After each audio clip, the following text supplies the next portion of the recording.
are taking one day, starting April 17th all the way through June 30, to honor 1 year of the college's history. And today corresponds with 2003. And what happened in 2003? The Center for the Study of the Holocaust, Genocide and Human Rights was founded at CMC, one of our 11 current institutes at the college. It has since been renamed the Mgrublian Center for Human Rights after a very generous gift from the Mgrublian family. So we hope that you've been following us on social media. You go to the 75th anniversary countdown website, and on July 1, the celebration of CMC's 75th begins. We'll have a lot of on-campus programming, including Impact Weekend, October 1 and 2, Alumni Weekend over Memorial Day of 2022 as well, and a lot of new website publications, new merchandise on the CMC supply shop, and more to come throughout the year. So today, in honor of the founding of the now Mgrublian Center for Human Rights, we have a conversation with Wendy Lower, our director of the Mgrublian Center, who's also the John K. Roth Professor of History and George R. Roberts Fellow, as well as Cora Miller, CMC class of 2015. I will leave it to the two of you to give a little more background on your expertise. Dr. Lower, thank you for being here. I turn it over to you. Thank you, Evan. It's just wonderful to be included in this program, and I can see who's online now, who's on Zoom, and I'm recognizing all these names, Bruce and Nicole and Alan, and just phenomenal. We've got someone zooming in from Paris, bonsoir. So this is just great. Thank you so much. This is going to be a exploration of a photograph today that we're going to focus on. It's going to be rather grim, the focus of my presentation and of my book, The Ravine. And that is the nature of the research that we're doing here at the Mgrublian Center. In fact, CMC has supported teaching and research about the Holocaust for more than 5 decades, and that's placing the college among the forerunners in the field of Holocaust studies. And building on that tradition, CMC launched the center that Evan just described, that we are celebrating that anniversary today in the next few days. I want to thank all the individuals who are out there, Joel Souza and Bruce and Nicole and people from the board of the Mgrublian Center who've been incredibly generous with their time and their philanthropy. I would not be here if it were not for your support, and I wouldn't have been able to complete this book.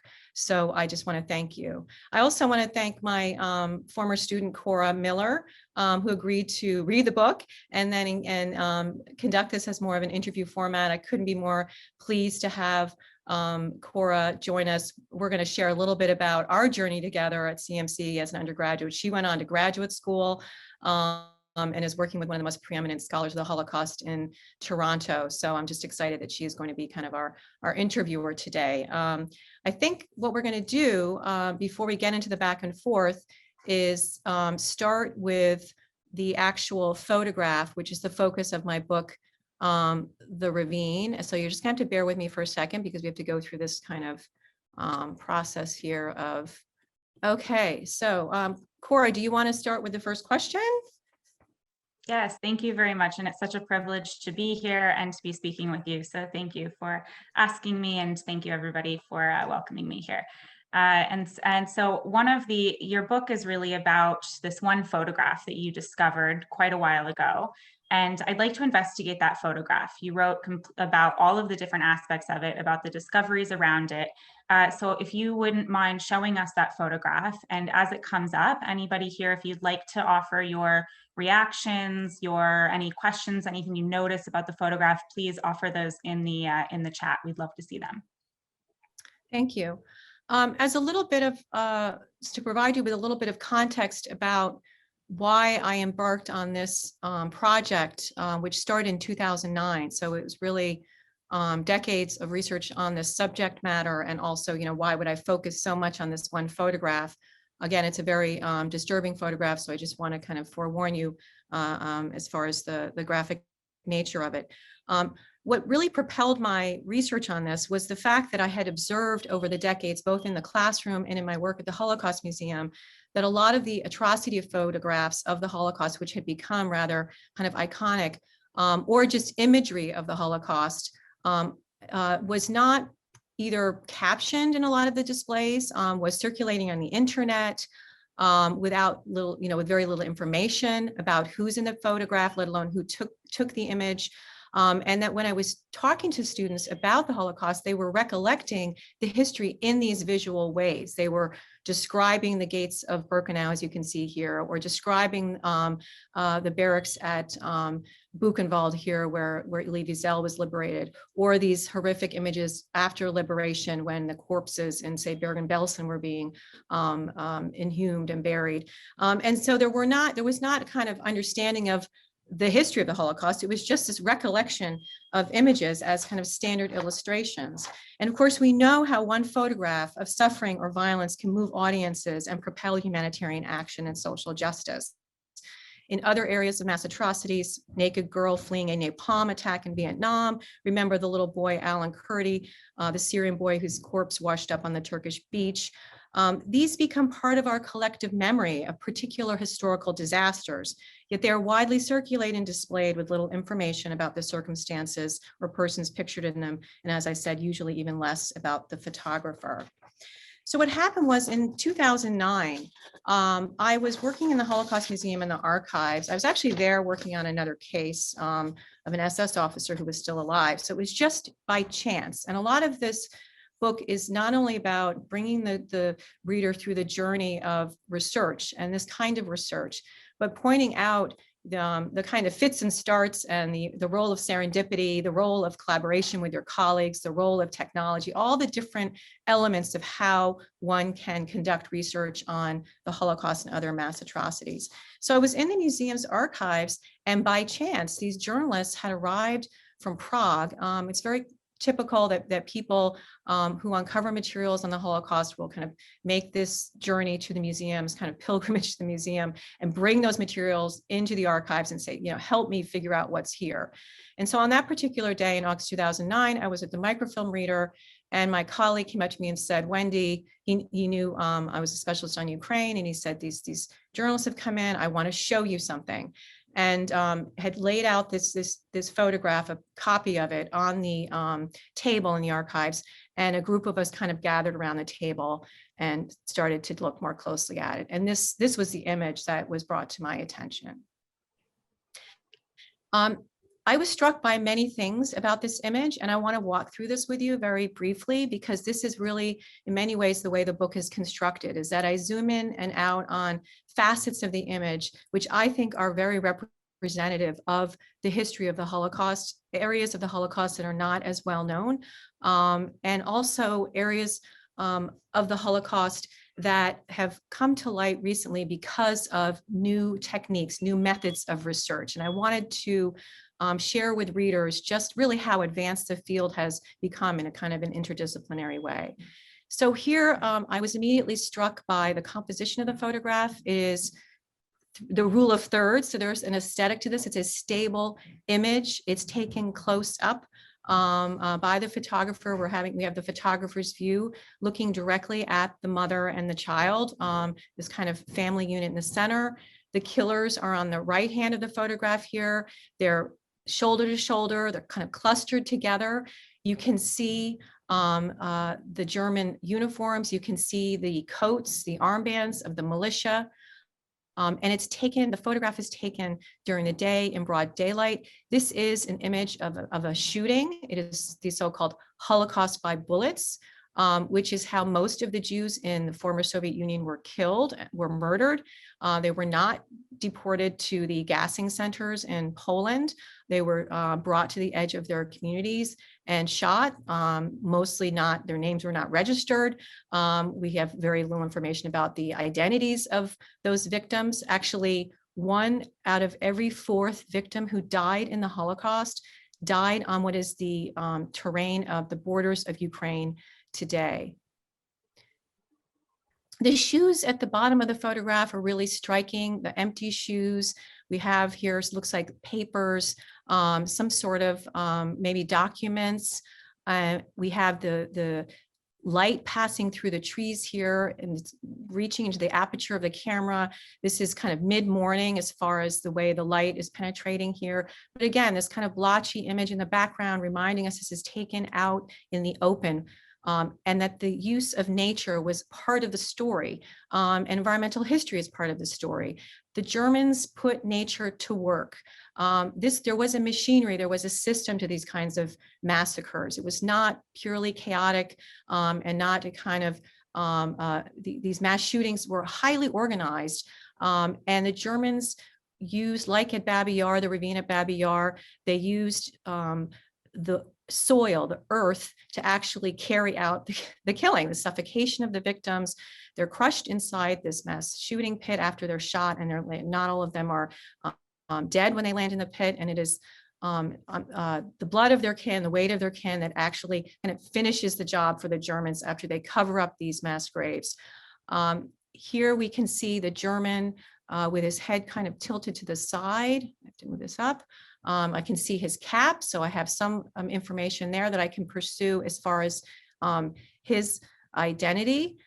He's standing with the other official here. I can see his uniform. We have an onlooker with a cap, a local.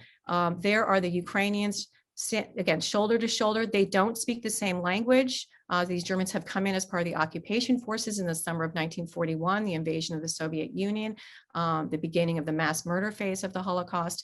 And here they are with these local Ukrainians carrying out this horrific act, murdering this Jewish family. And again, there's an interpreter there. They have a common understanding, an anti-Semitic hate in this case, and they're collaborating in the full sense of the word.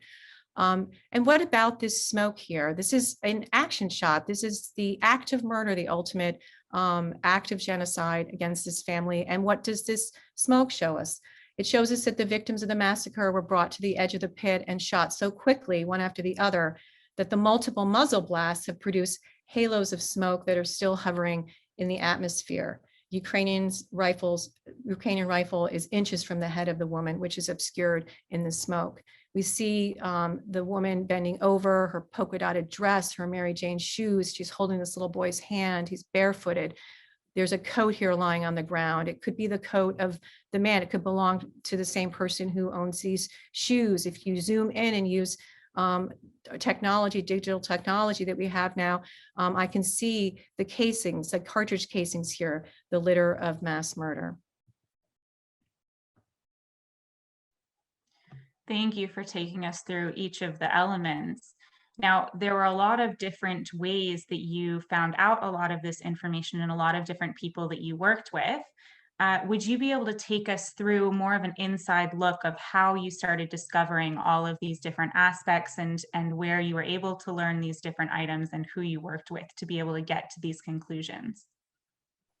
Well, another aspect of the book, even though it's solo authored, I'm very deliberate and very actually trying to, in some ways, show readers just how much the field of Holocaust studies, by identifying the different organizations that helped me write this book because of the resources, whether it's the museum in Washington, D.C., or Yad Vashem in Jerusalem, or the organization Yahad and Unum in Paris, and that group led by a French priest. I don't know if you follow that story, and Father Desbois, the priest who runs that organization, published this book, The Holocaust by Bullets, and was and his field work was very important for revealing this other side of the history, this other aspect of it, which was so enormous. Maybe a half, maybe a little less than half of the Jews who died in the Holocaust died in these open air mass shootings and in these ghetto liquidations. And so these different organizations have been amassing collections and also databases, like victim databases, Nazi documentation. And these are the kinds of resources that I was drawing from in order to really get down to the identification and the search for all these aspects of the photograph. At first, I wanted to see if I could identify the killers. It's clear that these victims probably did not survive or not alive. I assumed that much. There was only one survivor I found from these mass shootings, who's featured kind of in the book and died before I could interview her in 2015. She immigrated to Israel. But it was possible that some of these killers were still alive. So I really started on that question initially to potentially bring them to justice. And in fact, these Ukrainians, one of the killers, there were three, he was 17 years old at the time of this mass murder.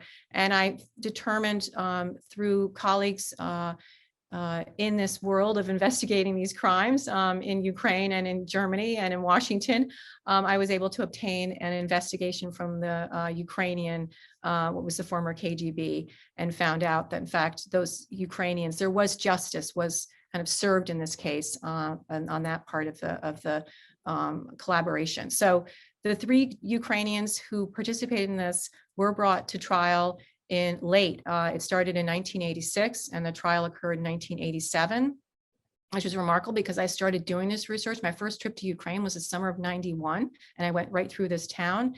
The image was taken October 13th, 1941 in the town of Mariupol. And I want to show you, this is the testimony, by the way, of the photographer, which we're going to talk about the photographer in a minute, but I wanted to situate you a little bit geographically as to where I was conducting field research. Here is Mariupol in the center of Ukraine, what was the Pale of Settlement, the former in the Russian Empire where Jews were concentrated historically. And when we talk about kind of shtetl life in Europe and in Jewish history, it's predominantly this part of Europe in Ukraine. And this is a map from the 17th, 16th century. And Mariupol, which is a small town today, and maybe about 1,400 Jews were left there when the Germans arrived in 1941.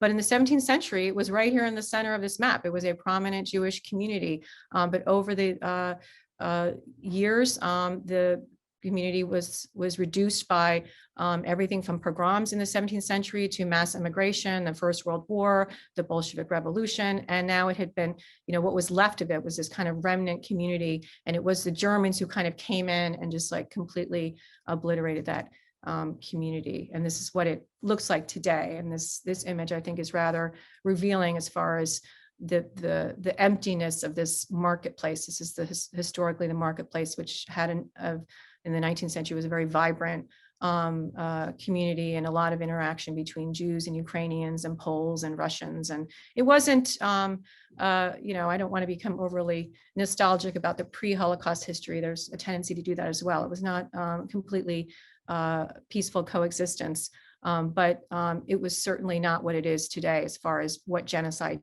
does, which is to kind of remove an entire part of a socioeconomic, not only people, but a socioeconomic kind of existence of a town. And this is what you get. It's like just a gutted marketplace. But it involved, doing this research involved, here's a shot going kind of through the town, walking towards what is going to be the mass murder site that I was able to identify. It involved, as Cora mentioned, the support of organizations. I mean, even CMC, right? If you look at the acknowledgements, you can see in the book, student researchers who helped me look at various aspects of the photographs. And Cora remembers from her time here, we focused on photography and photo analysis in my courses. We looked at this photograph. So it really does take a community to do this research. And that was something I was very proud of and something that I wanted to kind of show off to the reader in this way. I'd like to move back to the photographer. You had mentioned that you wanted to speak about it as well. There's a very interesting story to this photographer, and the focus on photography, I think, is a very important one here, not just in the actual image, but in the background behind the image and how it was taken and how it was preserved. So if you'd like to speak a little bit more about the photographer specifically and his role in the Holocaust. Yeah, this is the testimony. So when those journalists came in with that photograph, they also had this testimony from 1958. It's in Slovakian. So think about it. You have a Slovakian photographer, you have Ukrainian and Germans, shoulder to shoulder doing this killing the Jewish family. And the Slovakian was there. People said, wait, what is he doing there, right? Why is he taking pictures? So when the Germans invaded the Soviet Union, it was what they called a kind of allied or Axis assault against so-called Judeo-Bolshevism in the summer of 41. And they mobilized it was predominantly the Wehrmacht, the German army, but, they were accompanied by Romanians, Hungarians, Croatians, and Slovakians. They're part of the Axis forces. And so this man, he was a young man at the time, about the age of our CMC students. He wanted nothing to do with the war. He was forcibly mobilized and drafted. He didn't want to put on a uniform. And he was a hobby photographer. And this is the age of the pocket camera. The pocket camera, the Leica, is patented in the 1920s. He had a Zeiss icon, actually. It's actually identified here in this testimony down here. And of course, I had to, this is European history. My specialty is Germany. I have German language skills, Russian and Ukrainian, but I had to involve a lot of people to help with all of the, the Slovakian sources, the Yiddish sources, the Hebrew sources. So it really was challenging. So here he is, part of this kind of camera craze in the 1920s and 30s. He's the company scribe of his unit. And as he says in this testimony here, it was just a Sunday morning, he says, probably October 41. I was woken up by soldiers from the company saying that the German soldiers were detaining citizens of Jewish faith. This is a translation of the testimony you're looking at. And I could hear the shootings close to town in Mirapol. The Germans were shooting civilians. I went with 2 other soldiers and our commander to find out what was happening, and I took my camera with me. We went to the hill in the forest at the edge of town near the citadel where the civilians were being held. And there I saw the Germans were bringing those people in groups toward a clearing in the woods where there was dug out a pit in which corpses of the murdered citizens already lay. I took pictures. All the persons in the photos which I submitted to you were killed. And he said, I tried to take a picture that captured the entire scene, is what he said. And that was that picture that I showed you that was so carefully composed and not taken clandestinely. It's a very stable image. And so of course, for the victims, they see the photographer as just another collaborator. The Slovakian, he's standing there, in his uniform, he's holding up his camera. I didn't know until I actually saw the camera. I eventually tracked down the camera. And here he is, the photographer and his camera, that, he was taking it up at an eye level. I didn't know if he was taking it down below and clicking from above, but this was important. The material culture of this history is absolutely part of the story. By looking at this camera, I could figure out how many images, what kind of film could be inserted into that camera, how many images could be taken on that strip of film. And it turns out that there were more images that he took. So the photo that I showed you was 5 out of 7 images. He could take 7 images. When he went to that site that day, he could take 7 images. And he was very careful to take each one to show the story of what happened, to show sequentially his images from the marching of the Jews, forcible march of them to that site, pictures of them on the path. They had been shot because they were resisting. They knew they were being brought to the murder site. They could hear the shooting. And then the last images he takes, he's taking them from above into the pit to show that they're actually dead. And if you read the book, again, with the advent of technology, I was able to zoom in and out of those images. And my colleagues have helped me technically, including at IT here at CMC. And we actually discovered in the image, as he's looking down into the pit, that in the actual mass murder pit, you can see the polka dotted dress inside the pit, and you can see the woman is still holding the hand of the child. This photographer was a resistance fighter. So here we have collaboration in full view, but the man taking the photograph is in the resistance. He's taking this photograph because he's saying, enough. This is not the war I signed up for. He then pretended to become ill. He was able to go back home. He involved his wife in these operations. They showed these images to Jews in Bratislava and Banska Bystrica, and he hid Jews in his attic, including one who was a doctor and delivered his son into the world, Lubomir Jr. in 1943. And Lubomir Skrovina was awarded medals after the war for his bravery in the resistance. So that was probably one of the biggest discoveries for me in the book. I'd like to shift a little bit more towards the personal and ask you, you've been researching Ukraine for decades now, and I'd like to ask how your research has changed. You said that you've been through Mirapol when you first started researching Ukraine in '91. And I'd like to ask you a little bit more about the meaning behind this research and what was important about this book for you. Here's an image of Skrovina from, and it's the back of the image says Mirapol, September 1941. So he took this with his comrades. He's in the middle. He took this a few weeks before the massacre in October. I just wanted to point that out. And here are some important illustrations of how photography is part of the era. I think for me, it was important in pursuing this book, first conceptually, to show the different ways that we can pick apart an image, and that what does it mean when you find an image like this, when it's brought to your attention. It could be brought to your attention. You could find it in a flea market. You could find it in someone's attic. What if it's an image of a lynching? What if it's an image of any depiction of mass murder or of a mass atrocity? And what do you do with that? Do you just put it down, or can you teach with it? What can it tell us? And so this was the challenge of the book. And I came to realize that, my argument is that we can't put these images down if we're going to try to understand the extent of human behavior, the extent of this evil, the extent of this suffering, the ways that these acts are carried out, the ways that these acts are deliberately suppressed. This is yet another possibility, another opening for redress and for understanding and some sort of justice if it can be actually achieved.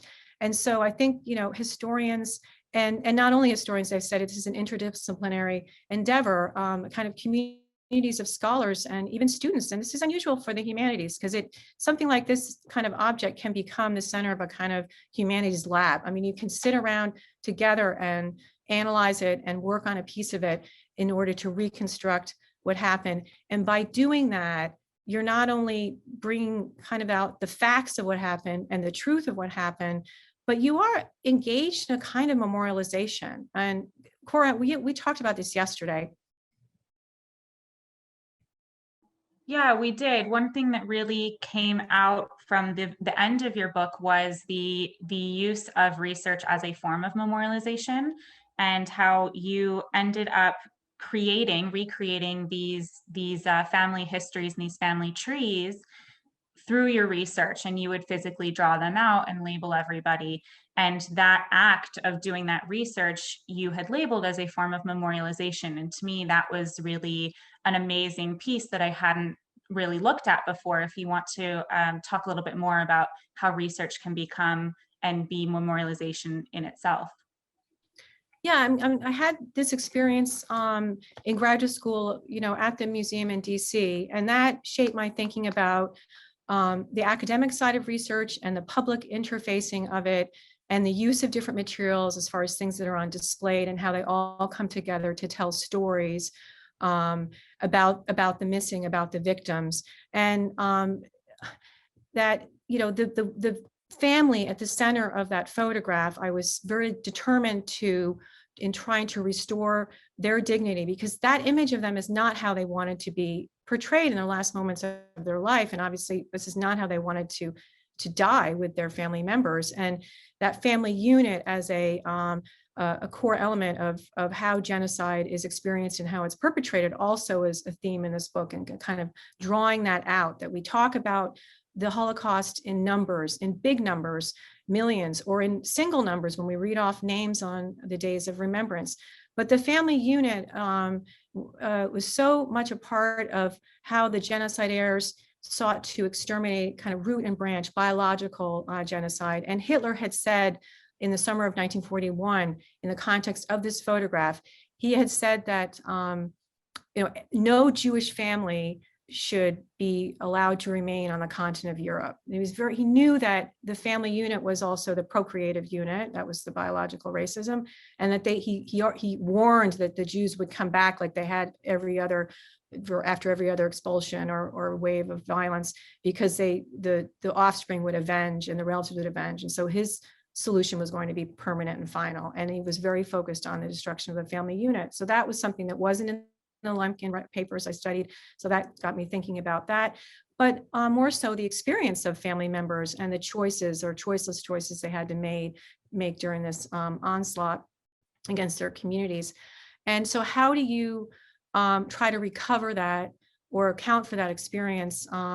And that genealogical work and putting that, trying to identify the victims and reconstruct their family tree, as I was doing that in the archives, and putting names to those family members. And sometimes they would mention occupations. He was the tailor, he was the, the cobbler, it's just the nurse, like trying to build out like what was left of that community.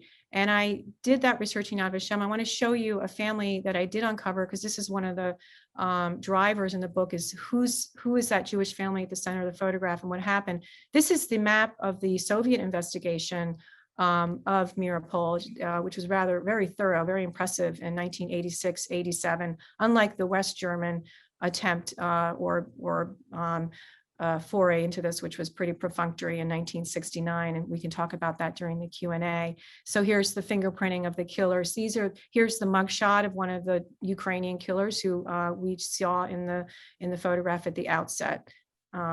These are additional photographs of the shooting that Skrovina took. I told you that he took a series of them. And this woman here, and here we can still see the shoes and these kinds of materials here at the edge of the pit. And the same individuals get a better view of the German and could identify the killing unit because of the markings on his uniform. So there were about 450 names that I could eventually cull together from various sources, not from the Germans, but other sources from family members in my search for what I call the missing, those families that were so totally eradicated that no one could come forward after the war to actually identify them. About half the victims in Ukraine have not been identified, mostly the children. And so I started to try to figure out that little boy in the image. He's really the only one I could date. So, if there's a family unit here, these are surnames. I was looking for birth dates that might be the little boy between 35 and 39 and reconstruct these kinds of clusters and see going alphabetically. And I got to Vaselyuk, I got to the V's and found this page of testimony at Yad Vashem that was presented by a Svetlana Budnitskaya here in Southfield, Michigan. And she submitted this and said, this was my aunt Hiva, and these were my cousins, these two children, and these were aunts as well. And her grandmother's not pictured there. This is taken in 1941 in Mariupol. It's remarkable. Another image of a family, what's left of it, just the children and the women.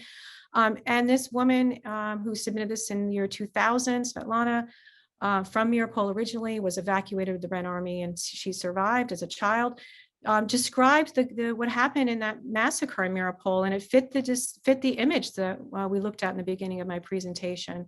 And it was just so striking, this little boy and then this woman here who could potentially be the woman in the polka dotted dress. And I could not determine with certainty that in fact it was a match, that it was the same family. And that's something that, that ambivalence, that kind of absence of presence, that was the tension in the book, but it was also revealing to me that there are limits to what we can uncover, especially in the history of genocide, and it raises all kinds of questions about these are the witnesses looking at that picture of the family. I was trying to get more information from them.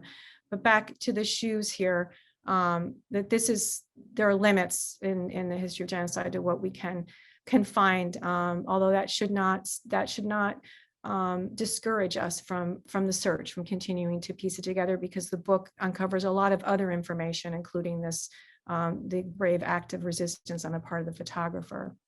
This is our search going back with Yahad and Unam to the mass grave site in the summer of 2016.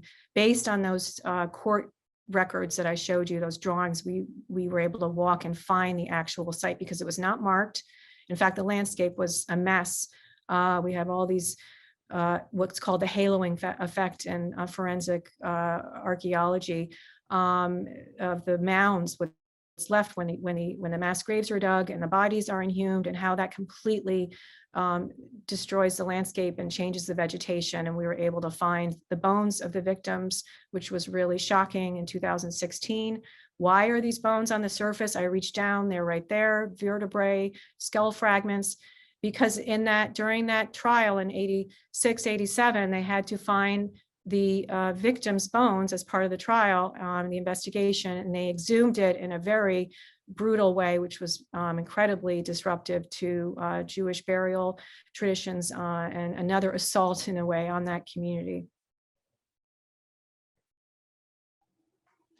We're about reaching towards the end, but one piece that you've spoken about with the shoes and the missing really leads to the importance of microhistories and being able to discover these small histories that share the intimate personal details of victims and of survivors as well.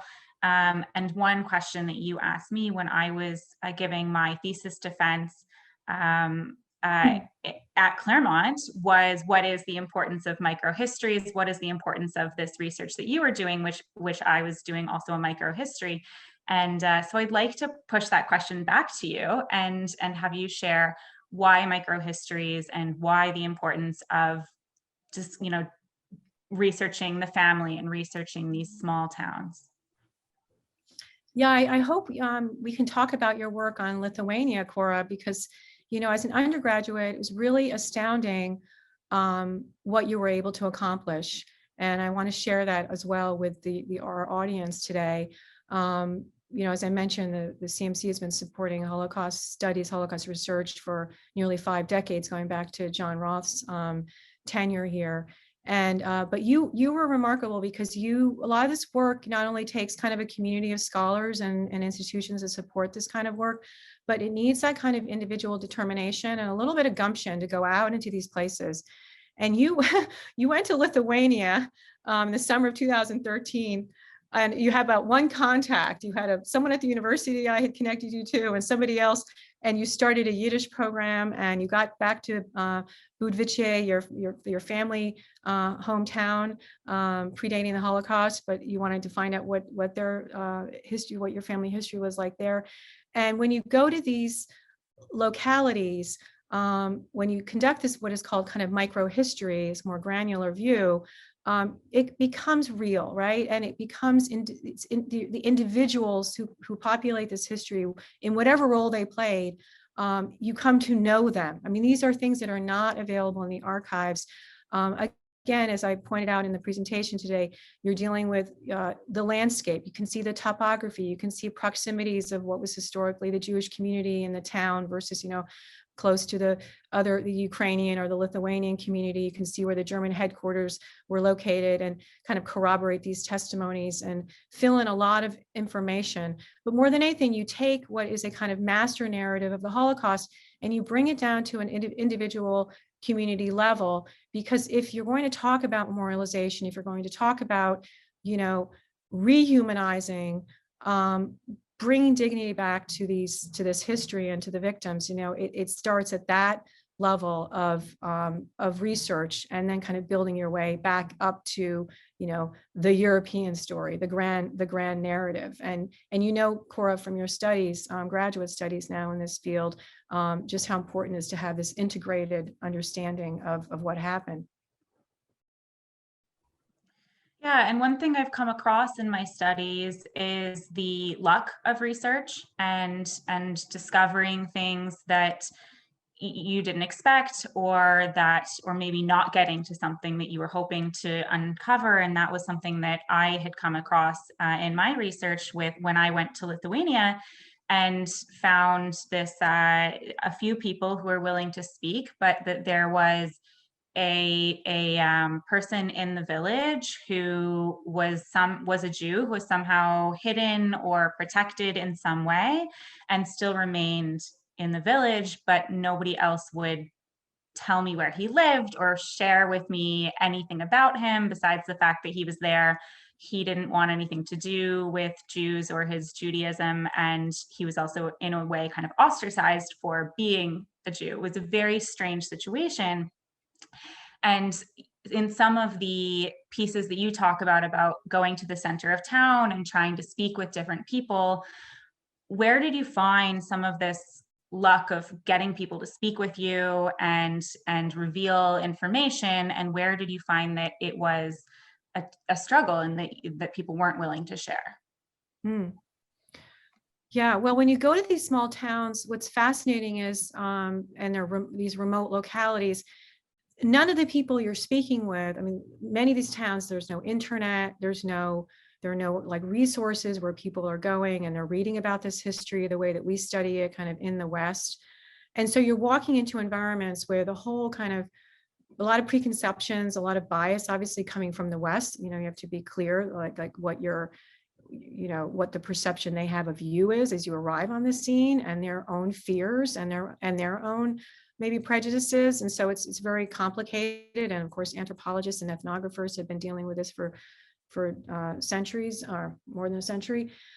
So yes, it's really challenging in terms of going into these settings and thinking as much as possible with open mind and eyes, like how you could be perceived and how you should go about interviewing people and asking them questions in order to elicit stories and gain trust. And it takes a lot of forethought, and it doesn't always succeed. Not everybody responds the way you want them to. The mayor of the town of Mirapol was very excited to talk with us in a way, because he kind of liked, the attention, and he liked that we were there with our cameras. But of course, when we sat down and actually asked him more probing questions, there were clear limits to what he was going to say, and he would kind of fall back into some sort of kind of standard Soviet line, because that was his socialization of all peaceful Soviet citizens and the traitors to the homeland, and all that kind of rhetoric would come out.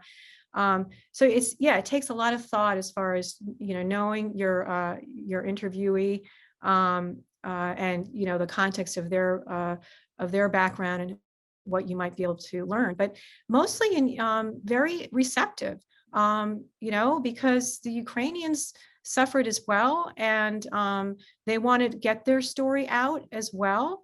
They're not afraid of prosecution at this stage. Some of them have repressed memories of former Jewish schoolmates.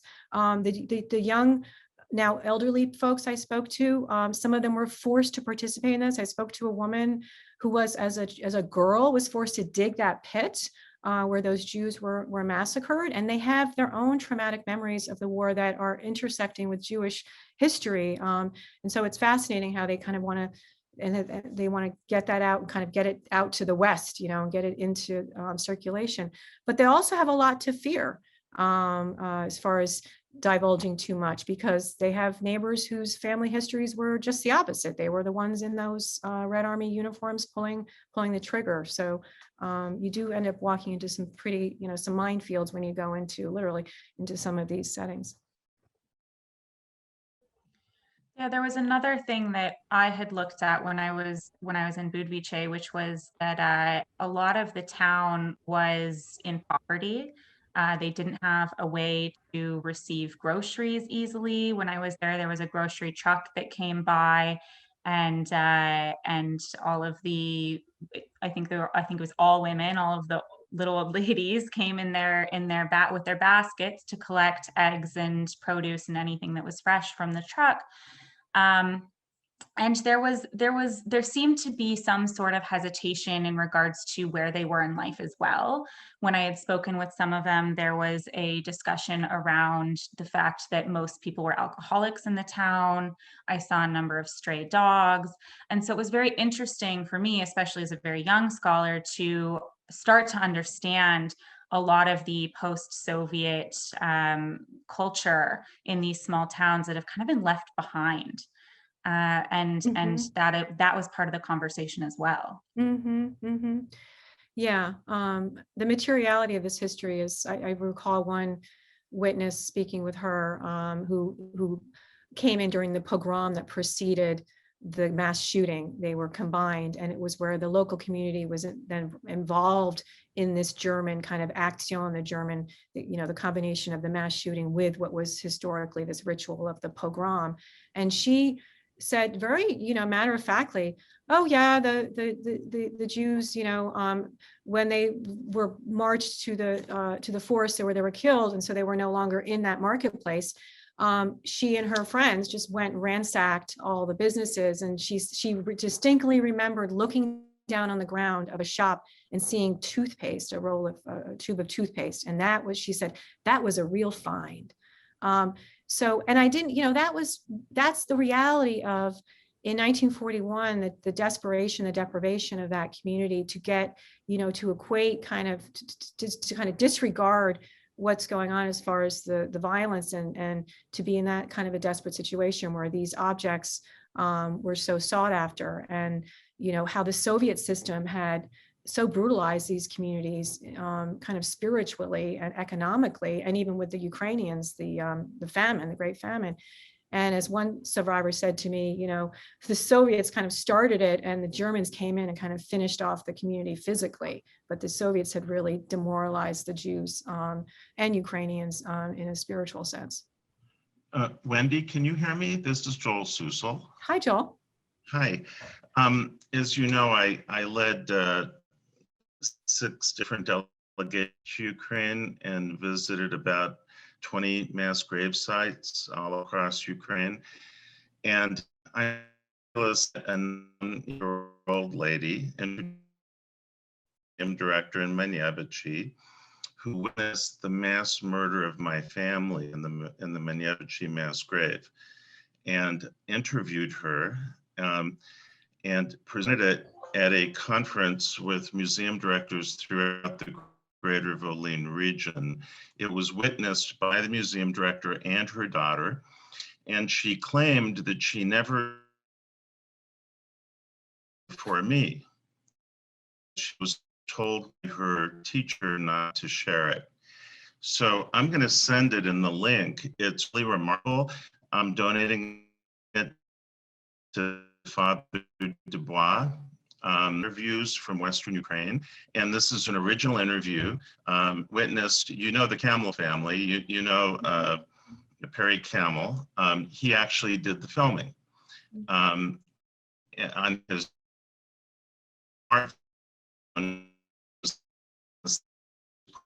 No one was going to give us this testimony. Presented it in front of music right now. But it was remarkable that she kept it a secret, and I was the first one to get the interview. Mm-hmm. It's only 7 minutes long, translated in both, subtitled in Ukrainian and English. So I'm adding it now, and then I'll be silent. Thank you. Thank you so much for sharing that. Joel and I have been kind of on these journeys together for quite a while now, and he's really independently done a phenomenal job working mostly on his hometown, but expanding out to Ukraine and working with Ukrainian leaders and educators and the museum world in Ukraine. So I'm so glad you're here, Joel. And I just want to acknowledge for the community, CMC community, how outstanding your work has been and your philanthropy on this part, and also to recognize the fact that both of your parents were survivors and of the Holocaust.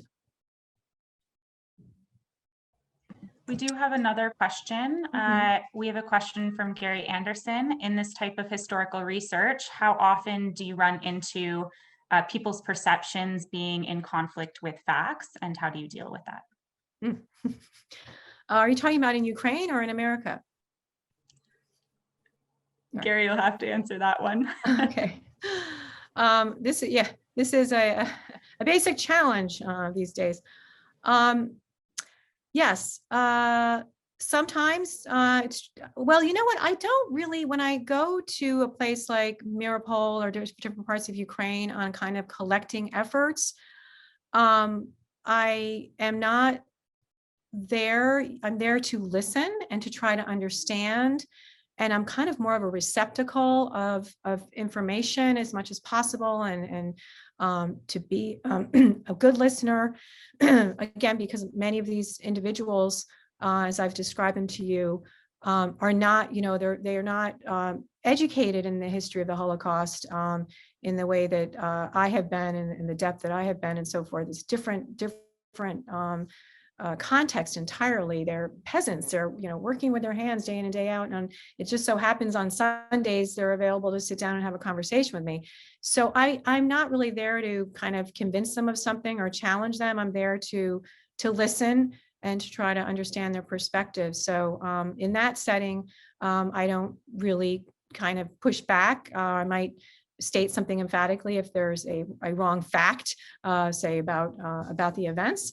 But I'm not going to get into kind of a back and forth as far as their opinion. And I encountered quite a bit of anti-Semitism, and that was something that I wanted to document, but it wasn't something that I could actually change in that way.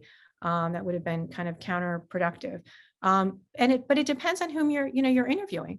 I had interviewed a pretty nasty perpetrator, SS commander, for a couple of years back in Germany. And he was an arrogant person, and you can just fill in the blanks there. So it was it was a struggle. It was a back and forth, and I had Nazi documents, challenging him when he said, he actually reported on these killings. The killing, that photograph that we looked at, that was the unbelievable irony. He was signing the orders, certifying the orders for that mass murder. At a much higher level. He was 3 people down from Himmler. He was in the command headquarters. And he was telling me things like, oh, they were partisans, that like he would say that woman and those children, that they were partisans and that you need to be killed. So yes, I would push back and with an image like that and say, these are innocent civilians. But so, if you're talking to a Ukrainian witness, or you're talking to a survivor, talking to a perpetrator, that there are different dynamics and there's a different kind of exchange that takes place. This also brings up a piece that you had written about in regards to using Nazi documents versus oral histories and ego documents and documents from the victims. If you'd like to talk a little bit about the facts of one or the other, and how they actually Nazi documents can be misleading or wrong in some instances, and how that can also perpetuate a Nazi narrative. Absolutely. I mean, the privileging of the Nazi documentation, it's important just to recognize that very kind of hierarchy of sources that kind of exist in the way we conduct research. And traditional research, empirical research, does emphasize that documentation. In the cases, for instance, the war crimes cases, there's always a privileging of the documentation over witness testimony, which is presumed to be kind of flawed or maybe incomplete and biased, or there are memory lapses, or all kinds of things. But in comparing all these different types of sources, you realize there are pros and cons, right? Whether it's the photograph, which is kind of incontrovertible evidence, but of course you look at and you realize it was taken by the photographer from a certain perspective. It may have been cropped. I could never get the negatives. I went back to the archives and the negatives were lost, right? So there's something outside the frame of that picture that we don't know. I mean, there are no Slovakians in that picture. So the photographer cropped them out, right? He didn't want to incriminate his colleagues. So every time we have something in our hands, whether it's audiovisual or it's material or it's visual, it's a projection. It's a creation of that a human being has created. It's going to have a certain bias. And the way that it's cataloged and archived and even put into finding aids in institutions also kind of create certain impressions as far as one being more valuable than the other. And we know from the work of Saul Freelander and others that the reliance on Nazi documentation for decades, while it was really important for establishing kind of the machinery of the Holocaust, as Roel Hilberg did, it left out the victim stories, because of course the Nazis were not interested in documenting or trying to rehumanize the victims in their recording of what they were doing. Their intention was to suppress and erase. So you have to kind of work against the Nazi documentation, as it turns out, because we're talking about an event that is genocide, which is an attempt to erase and suppress, right? That's the history we're talking about in and of itself. So those archives are, these kinds of archives of genocide are inherently imbalanced in the way that the assault is imbalanced as far as the perpetrators going after innocent women and children. Dr. Lower, thank you so much for your time. Cora, thank you as well.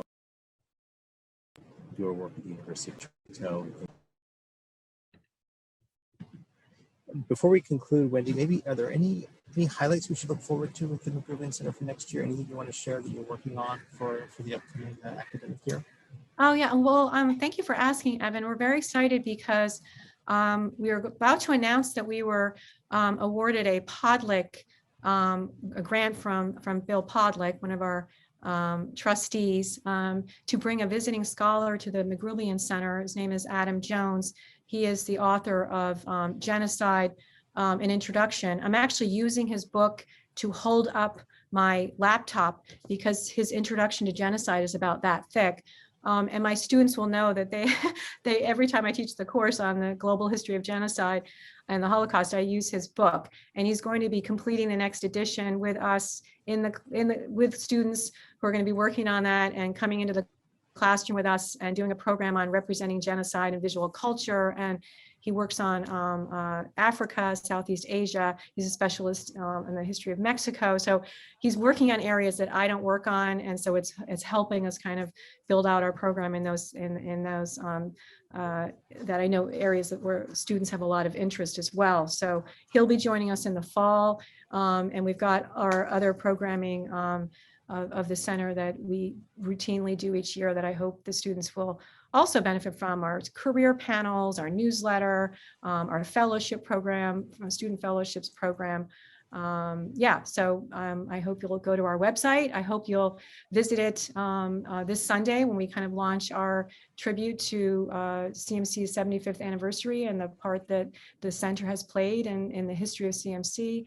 And John Roth couldn't join us today. He had a conflict, but I just want to give a little shout out to John Roth for being one of the co-founders with Lee Crawford and some of our board members who are on the call today as well. So just thank you. And of course, David and Margaret, who endowed the center. Thank you so much, Wendy.